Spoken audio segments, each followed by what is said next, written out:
Hello, everyone. I'm Charlotte Tweed, founder of Liberty Travel Coach and relocation strategist, and welcome to Free Thinkers Rising. And today I have with me in this talk Joyce Brand, a governance architect, and Joyce is a wealth of information. So we're looking forward to hearing what you have to say, Joyce, and tell us a little bit about yourself. Well, mainly I help founders of new jurisdictions to stress test their plans and design the structure so that they can create durable voluntary governance uh, based on consent rather than coercion. And the way I got into that, I mean, the reason I care about it kind of starts back in 1981 when I was selling office equipment in Portland, Oregon. And my job was to help business owners to increase productivity so they could serve their customers better and earn more profits. And one day, out of the blue, I got a call from the manufacturer of the electronic typewriters that I sold. Because of a government contract, he had gotten an order for 5 top-end memory typewriters, which were very expensive at the time. And all I had to do for my commission was just deliver the typewriters and show the secretaries how to use them. But to my surprise, all that those secretaries did was fill out forms. So they didn't even need memory typewriters at all. In fact, the advanced features made it harder for them to position the forms in the machine. So instead of increasing productivity, it decreased. And I was mystified about what's going on? Why would anybody waste that much money? So the office manager explained it to me. The department head had to spend the equipment budget before the end of the year or lose it. And if they lost it, then that meant it would impact future years' budgets. So what? Well, their status and promotability depended on the size of their budget and the size of their staff. So their incentives were the exact opposite of my regular customers. And that's kind of when it clicked with me that that was the way the system was designed. It wasn't just one bad decision by one department head. It was every decision maker at every level was responding rationally to misaligned incentives. And I think that's what got me started about incentives being so important to our institutions and to governance. And I started thinking about what if we could have jurisdictions that were run by entrepreneurs with those incentives of making profits, therefore holding costs down and all of the other things that you have to do if you're running a business. Um, But that seemed like so impossible. I mean, I never imagined that it could happen in my lifetime. And it was, I was so frustrated by not being able to do anything about it. I started studying economics and political philosophy um, while had all these careers in the private sector, sales, management, consulting, even 10 years as a film editor in Hollywood. That was fun.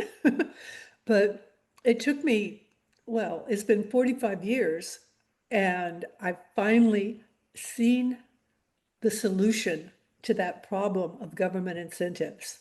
I've seen not just theory, I mean, it took me 30 years even to learn the theory, but I've seen it actually take place where there are now entrepreneurs building jurisdictions where they're for profit, they're voluntary, they're contractual. It's a totally different way for governance to run.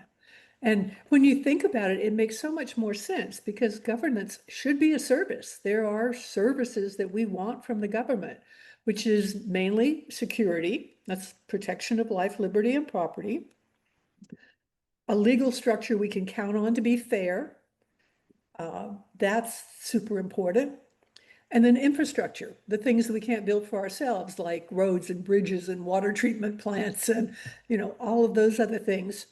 And our current governments really aren't doing such a good job with those basic services. Instead, they're telling us we need all of these other services Mhm. that could so much better be provided by, private business, the private sector. And that's what I discovered was that in Honduras, new models sort of spring up where they're needed most. And that's why Honduras turned out to be the place that actually created the most advanced autonomous zones in the world, where entrepreneurs really can provide those services for a profit. And you can see how it works. They're already built, they're already working. There's two tiny jurisdictions that started in 2020. And in spite of a new government coming in and doing everything possible to destroy them, they survived. Mhm. And I was in a position to see how they survived and why they survived. And it's structural. They had the protections. And it's been a really exciting trip to see how that happened and how you can create those kinds of jurisdictions where they really make sense. You're not forced to be there. The whole thing is if you go there by choice and the entrepreneur has to provide the services or people will leave, and you can leave easily if you're not getting the service you expected, Mhm. that makes all the difference in the services that you actually get. And what the entrepreneur is actually doing is like building an environment for people. And I believe so strongly that people should be able to choose their environment. They should be able to choose to live where they want. And governance is a big part of that. I mean, you don't normally think about it because you don't think about the possibility of being able to choose your governance. Mhm. But even now, even with all of these nation states that don't really provide the best services, or even if they're not, I mean, they're not voluntary, they're not contractual, there's still differences between them. And the closer that they can get to that um, ideal of people being able to choose their environment and choose the rules that they live under as part of the environment, the better. And that's the exciting thing for me, is to see that we're getting more jurisdictions where that will be true. And the vision is to eventually have a world where thousands of jurisdictions, so everyone can find the exact rules they want to live under, the exact, and all the other things that go into your decision about where you want to live. I mean, everything from climate to amenities to, schools or hospitals, or, all of those things that can be provided uh, if there's a free market and competition for them. Yes, exactly. And you lived in Honduras and Morazán for a little bit too, didn't you? Yes, yes, I lived in Ciudad Morazán, which is Morazán City in English. I Mm-hmm. lived there for about 3 years. And being able to see how that works, that people can choose the community that grows up around it. Um, For example, one of the things that happened one of the worst things that the government did in trying to destroy these two jurisdictions was they packed a Supreme Court with political appointees who um, gave a ruling that really was performative. They gave this ruling that the ZEDEs, that zones of economic development and employment, Mhm. um, they ruled that it was unconstitutional retroactively, which of course is impossible. Mhm. But when they did that, the residents who were actually living in these places made this long trip to the capital city to protest the ruling, and it was never enforced. Now, it probably was never meant to be enforced, but the fact that the people were willing to, um, take the time and effort to go and tell the Supreme Court you were wrong really meant something. Uh, Mhm. and that's probably that kind of the fact that the residents liked where they were living, that they had so much better a life, so much more safety than they had anywhere else. And that atmosphere, it was so beneficial for the people that lived there that I think that's why the government was never able to actually do anything. I mean, we thought when the new government came in and they were threatening all expropriation and all this stuff, we thought they could just send in the men with the guns, they could just tear everything down. But what we discovered was if they could have, they would have, but they Mm. didn't because they couldn't afford the cost in politically, legally, economically. I mean, if they had driven out these Honduran workers from the homes that they were willing to defend, I mean, that would have been a, a public relations nightmare. Yes. Yeah. Aside from all of the monetary and political pushback. So Mhm. uh, it was really beautiful to see that kind of community grow up. And it really is, there's always been a waiting list of people wanting to live there. Uh, Ciudad Morazán, I should tell you, it's in the middle of one of the most dangerous regions of the country that's basically run by gangs. Mhm. And the people, especially the workers, they live in shacks, sometimes without running water. I mean, really bad conditions. And it's so dangerous that parents can't let their children go out unaccompanied because there are kids kidnapped all the time by the gangs. I mean, it's hard for me as an American to even imagine living like that. But that's the way it was in Honduras or is in Honduras. But the people could move to Morazan and there's 24/7 security. It's so safe. They can let their kids go out and play in the park. They can sit outside at night. Um, they don't even lock their doors. Mm. It's that safe. They leave their bicycles out. I mean, Mhm. that's unusual even in the US. There's not that Yes. many neighborhoods where you're that safe anyway. But for that to be the case in Honduras is really cool. Yes, yes, it is. Now, for some people, this may be the first time they've heard of voluntary governance. So you and I both come from what are called democratic nations. Canada is a democracy. Mhm. I'm Canadian. So how would you compare what a voluntary governance is to a democratic government? A democratic government, I mean, you're basically stuck with it wherever you happen to be born. So you don't have, it's not easy to enter and opt in and opt out. With voluntary governance, and especially because they're smaller jurisdictions, the concept is to be like city size so that it's easy to opt in and opt out. Mhm. And because the incentive for the person running it or people running it, company running it, is to keep their customers happy. It's a totally different experience being a customer and being a citizen because governments live off their citizens. They tax their citizens. They regulate their citizens. They do everything to control their citizens.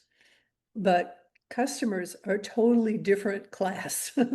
Your customers king. I mean, Mhm. you have to do what your customers want.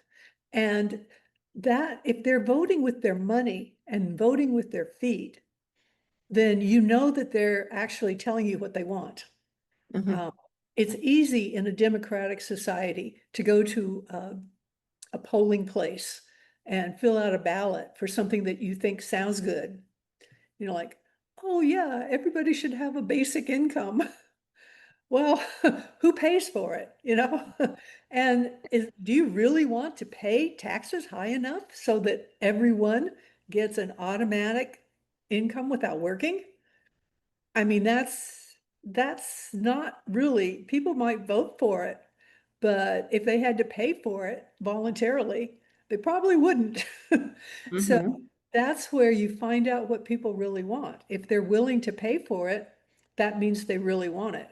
And people are willing to pay for security and a legal system that they can count on and uh, the infrastructure where they know that they'll have good, clean running water.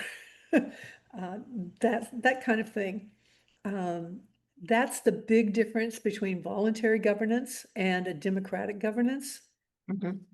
And really, when you think about it, why do you want to have to spend your time voting for things, deciding what the rules should be and going and voting for somebody that says that they're going to make those rules and you don't know if they will or not, and you don't know if the person you vote for is going to win or not, and even if they win, there's no way to hold them accountable because if there's enough other people, if they're doing favors for donors and the donors are spending all this money advertising how great they are, um, Mm-hmm.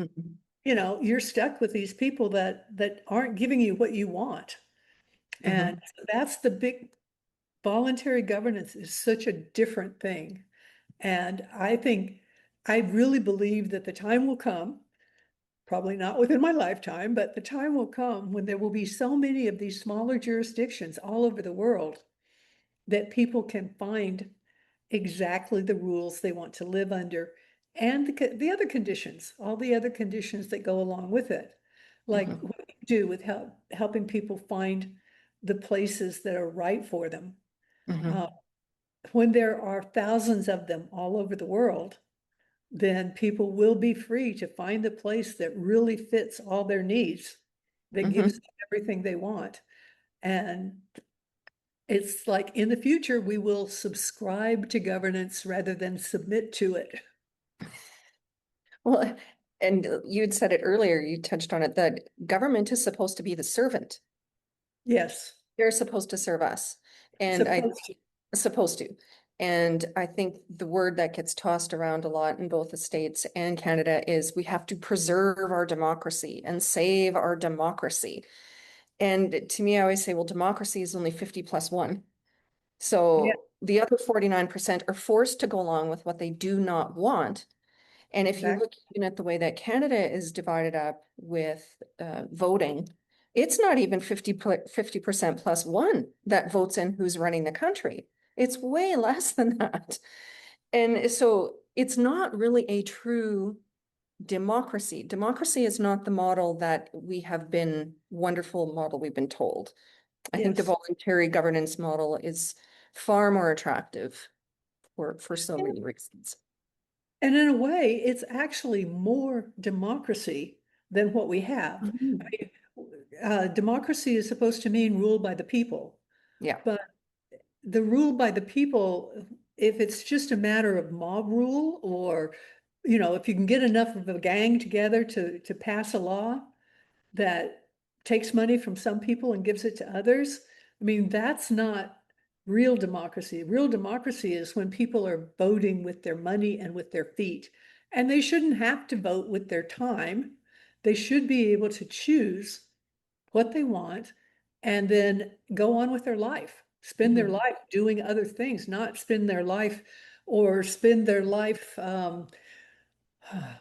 doing taxes where they have to spend hours or days or weeks figuring out how much money they have to pay the government just to get around whatever laws there are, or you don't even know. I mean, tax codes are so complex that you don't Mhm. even know. And what will get me into trouble, it doesn't, Mhm. it's not easy. It's time consuming. It's taking out of your life. You're afraid of, if you don't do it right, there's going to be a penalty. And that's all crazy. If you have Mm-hmm. a voluntary government, you actually get a contract. This is how much you're going to have to pay to live here.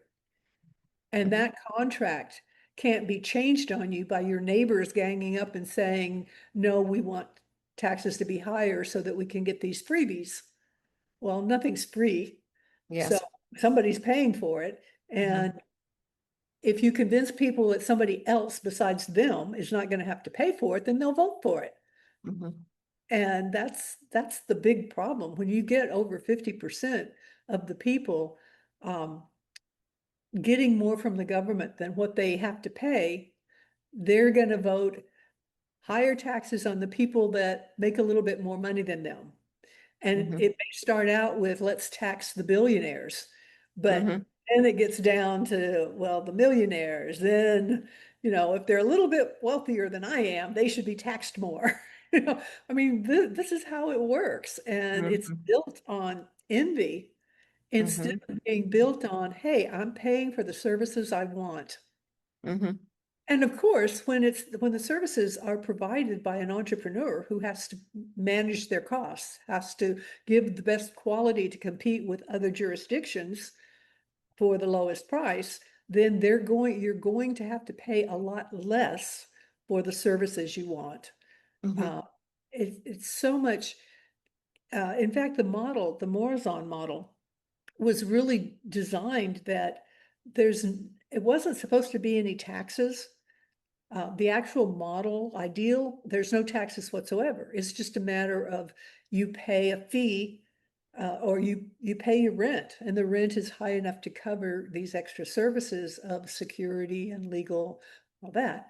But if you in Honduras, the government had to get their cut. So the ZAs do have to be tax collectors, but they can set the tax, so they can set it really, really low. So in Morazán, the only tax, only one tax, it is an income tax, but it's only 5%. And it's only 5% on the money that is sourced in Morazán. So Mm-hmm. if someone like an expat is has a business online, and so all of their income comes from their business that is, it's not the local people that are buying from them, then they don't have taxes. Mm-hmm. So, uh, but the businesses that are in the zone, they're the ones that are actually making money in the zone. They're the ones that pay that 5% tax, which is still so much lower than anywhere outside or anywhere else. Plus, the biggest part is the cost of regulations. Mm-hmm. Mm-hmm. Regulations are so burdensome to the companies. The companies have so much trouble. They have to spend so much time and money complying with senseless regulations. Um, Mm-hmm. in Próspera, for instance, regulation is mostly handled by insurance, which this is a concept that very few people have heard about. And the way it works is you can choose a regulatory framework, which can be a very, very simple framework, but you have to have liability insurance. Now, an insurance company that's market-based, that's not regulated itself, where it has to insure people it doesn't want to insure, but it has to make a profit by pricing risk correctly. An insurance company, if it agrees to sell an insurance premium to a company, it's going to make sure that company is safe and not going to be creating claims that will make it lose money. Mm-hmm. So it's actually the regulatory rules, the rules can't be made by companies in the industry. They're basically, the insurance company makes sure that it's safe, which is what regulation's supposed to do, but doesn't do. I mean, if the biggest um, companies in an industry, they tend to capture the regulatory people. And so they make rules that are easy for the big companies to follow, but keep out competition from the smaller companies. So that means you have no innovation. Mm-hmm. So when you don't have innovation, you don't have increased productivity, you don't have better products for lower prices, and that Mhm. hurts everybody. But when you are able to make sure you have safety because you have insurance that will pay you if a company harms you, that's a whole different ball game. And Mhm. we've seen that. I mean, just so recently in the US, and I think it's in Canada too, is Pfizer is not liable for any harms done. So if anybody was harmed by any medications or vaccines that Pfizer created, there's no accountability. There's no Mhm. way to be Mhm. um, to sue them for damages because they're legally declared not liable. That's crazy. That's a crazy way to run a society. Anyone that's harming people should be liable for the harm they cause. And um, to let a big company, uh, and especially if you mandate that people have to use the products from that company, they have Yeah. no choice. They Yeah. have to. And then any harms that come from that, there's nothing they can do. There's no recourse. So Mhm. there's so many differences between what we know as government, which is political and coercive, and a voluntary government where there's an entrepreneur that has to please you and make sure that you're willing to pay for the services or you'll leave. That's a totally different environment. Mhm. And Completely. yes, And and most people don't even know it exists. oh no, no, most people don't. And it's part of the reason I started Liberty Travel Coach as well, because I wanted to educate people about this. They've never heard of it. What are you talking about? There's terms we'll talk about, vote with your feet. And people, what does that mean? Vote with your feet. And you have said it twice already. Vote with Mhm. your feet. So do you want to explain vote with your feet a little bit to someone who's never heard the term before? Yes, yes, that is, if you can move, if you can, it's kind of like if a jurisdiction, if a place, a city, whatever, um, it has to give you the services you want or you can leave. That's where vote with your feet. If you don't like the business, you can leave, which is voting with your feet. But there's a little bit more to it than that. When people have to stay, like it's really hard to leave the US or Canada because they're so big and you have to move Mhm. thousands of miles away. It Mhm. is hard. And when you don't have the choice, when problems tend to get hidden, nobody wants to take responsibility for problems that are happening in that land, in that country. Um, But when the governance is voluntary, when people can leave, then problems surface really quickly and they get fixed. So that you can say, the, our entrepreneur will say to the customers, I'm sorry, we made a mistake. Here's what we can do to make it better. And, now we fixed it and it won't be a problem in the future. And they have to do that so that people will stay. Otherwise, they'll vote with their feet and leave. Mhm. And that being able to move to different places, I mean, even now, even though it's hard, there are still better places to live than the US or Canada. And if you if you choose to live, if you can find the place that really fits your needs, it's not going to be perfect, but if it's got somewhat better governance and sometimes better government, this is really weird, but sometimes better governance can mean more corruption. Sometimes these corrupt little places, little countries that are corrupt. I mean, we complain about corruption, but the kind of corruption that we have in the US and Canada and other first world countries is sort of hidden. It comes in the form of these regulatory burdens and Mhm. like police don't put up their hands and ask for a bribe. Instead, they give Mhm. you a ticket because they have to give a certain number of tickets to meet their quota so that they meet the revenue. I mean, that's not generally called corruption, but I'd No. have somebody put out his hand and say, give me a couple of dollars and I'll let you go, than have to go through the hassle because they want to get the revenue from you having broken some really minor law that hurts nobody. Um, Mhm, mhm. so yeah, that's a big, Yeah.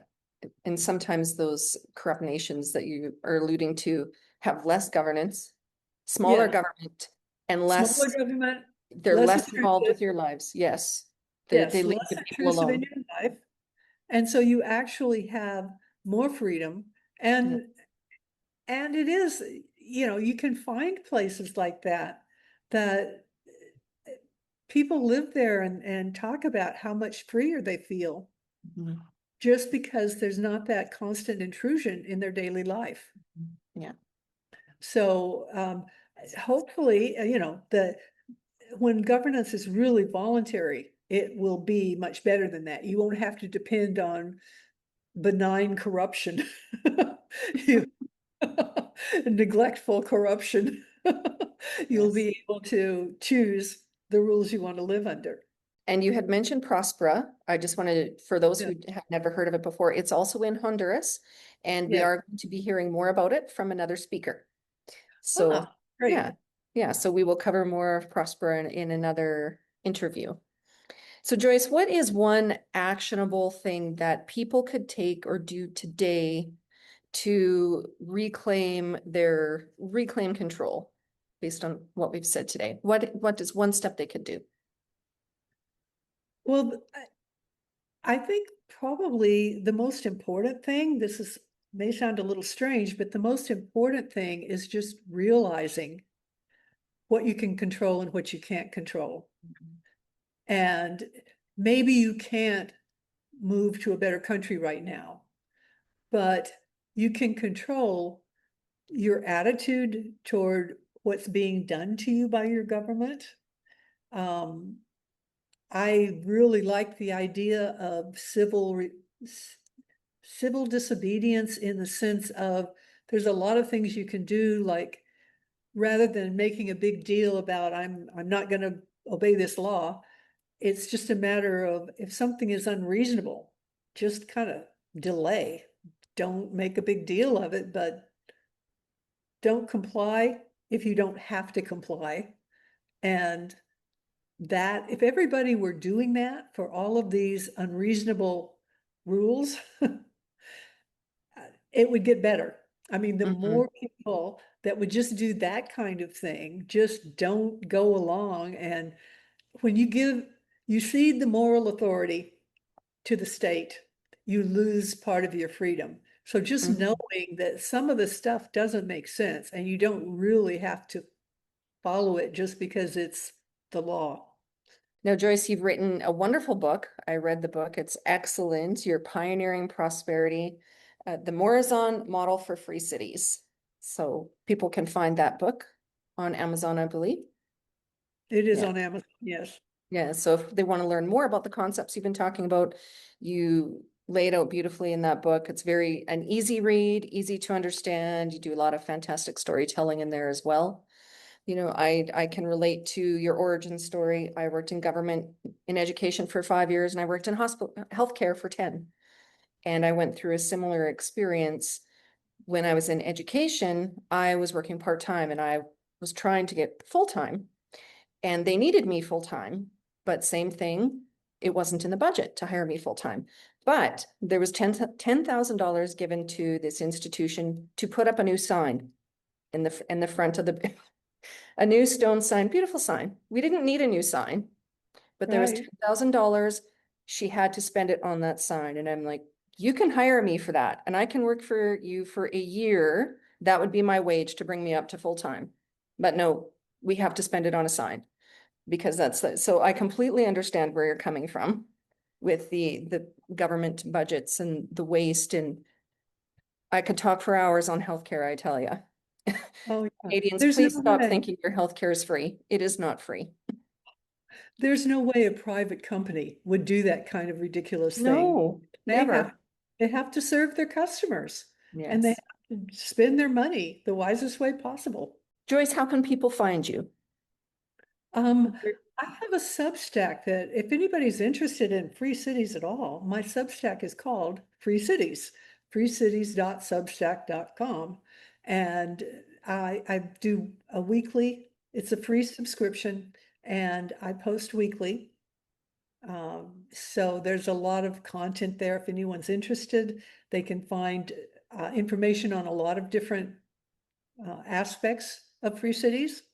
So that's probably I'm also on LinkedIn and X, but the Substack, I think, is the place where you can really get the most information um, about Free Cities in general.